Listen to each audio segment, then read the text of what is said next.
So today I have a brand new figure I just received. This is UFO Robot Grendizer by Alphamax, and the figure is from an anime from 19. It ran from 1975 to 1977, and it was created, or the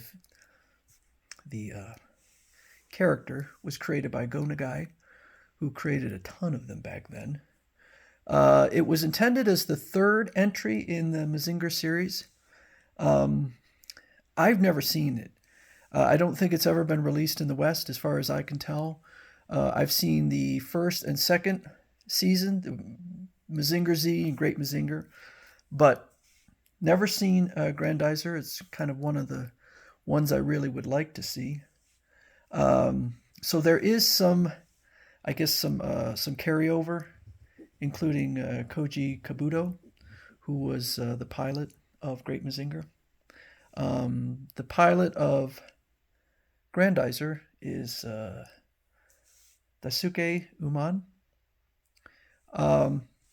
So the series never, after its run in 75 to 78, the character, as far as I know, never appeared again. I'm sure he appeared in other things like some Japanese video games and things, but this right here is a very stylized look at him. There's the Bandai version, and so this Bandai version is far closer to what he actually looked like in the anime, and you can see very simple design. Here is all sorts of flourishes all over the place. You can see, so just look at the legs and compare all of the different complexity in there. So clearly Alphamax did their own thing. Grendizer was one of the figures, one of the mecha that was created into a Shogun Warrior back in the 70s. So there's the Shogun Warrior version. And so that would have been a 2-foot high figure. I own several Shogun Warriors. I do not own Grendizer. I think he was called Goldrake when he came over. They changed some of the names. Alphamax doesn't really look like that doing robots is, at least not for what's selling now. That's the only robot I see in there. We do have an Ultraman, but it mostly looks like they're doing models and figures of looks like video game women. We got a couple model kits in there. So this is the only robot figure that I see in there, and you can see it's a high-end figure. That's expensive. That's what I paid, $350. So it's a very nice figure. I can feel a lot of plastic. So, but it does have some nice weight. It is not a light figure. The joints appear to be mostly plastic, as far as I can tell. I'm going to try very hard to manipulate the figure with one hand and not topple him over. He balances fairly well. It's good. I don't see any need for a brace. So you can peek in here and see what's going on under the hood. You got plastic joints in there, and then this in here, that's metal. There's a whole bunch of metal in there.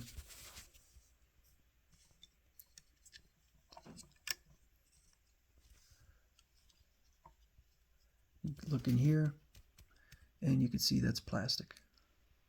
Okay, when I got the figure, the upper arm, lower arm, and hand were all separate pieces. So I had to attach everything. And there was a piece in the back here also that I had to put on. His horns were not attached. These little shoulder blades, they went in, and then I clamped them down. And so, like I said, I've never seen the anime, but my understanding is he takes these blades, removes them, and then uses them as a weapon. I think he attaches the two of them to the end of a rod and uses that as a weapon. These are also removable. on here. These can come off and get attached to a rod and to be used as a weapon. Let's see here. So you can see these will pull out, and I guess they're just supposed to be jets or something. You can see that one's closed, that one's opened. I did that. He's got jets there. Good amount of weight.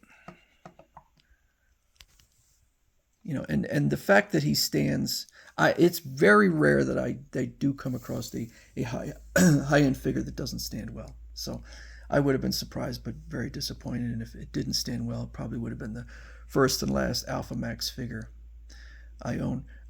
These all will swing out. Unfortunately, they swing out a little too easy. So if I put his arm down, okay, it's not going to do it now, but yesterday it was just kind of falling loose there. So that's why I had his, okay, it's staying now, but that's why I had his arm bent upwards. So I think that they could be on there a little bit tighter. But it's interesting. His can kind of move around a little bit, but they cannot swing out like that. His fingers will move. They are not fully articulated. At first I thought they were, but they are not. They are just on a hinge there at the knuckles. So that's pretty cool. I mean, very few figures, you know, his hands are affixed. They don't move around. Very few figures that I own have movable hands. Some are fully articulated. His are not. I think the neck here, a little bit loose, but it holds its position, so I'm not really going to get that upset about it. No big deal. I think that for, you know, I don't know what the price was in Japan. What I paid, about $350, seems to be across the board. That's what it is on Amazon. A lot of these high-end figures, I'll go around to other websites. Sometimes it can be difficult to tell because you might see a much lower price in Japan and then discover that their shipping cost is exorbitant. So, for instance, Big Bad Toy Store, which is where I bought this from, they're $5 shipping, and you can combine orders. So I actually got this and then one other figure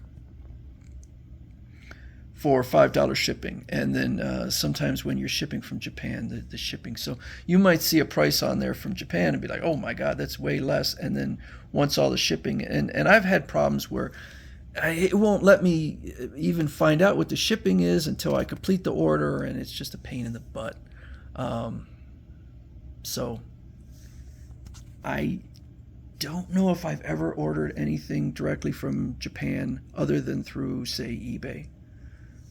Because it's sometimes a pain in the butt. And what's kind of surprising is that many of the websites from Japan actually have a much more limited selection. They don't have as good of, I think, searching tools to find what you want.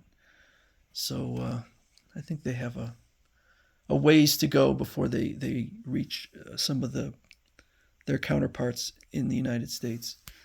So I think this is a figure that looks really nice on the shelf. Again, it doesn't really look like, I mean, it's a figure like Grendizer has certain features, the horns, the face, the color scheme, and all of that is here. I think this is more iconic. This is certainly more dramatic, far more dramatic. And I think that on a shelf, you know, if you see this next to this is going to be far more eye-catching. And although the figure does come with a brace, and it comes with a lot of other extras that I'm not showing, I don't see a need for a brace. I don't use any of the braces for my figures because, unfortunately, the braces, when you use the brace, you end up using a lot more space because the brace is going to be a big base.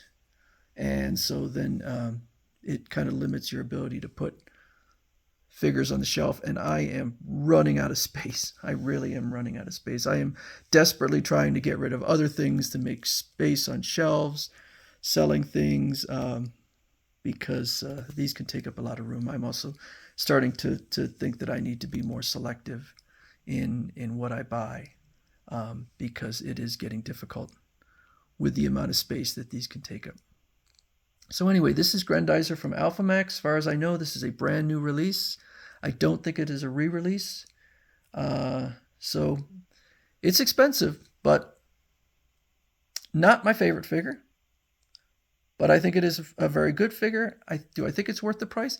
Yeah, probably. I think for what you get, I think it's you get a lot for the price. I wish they had gone a little bit more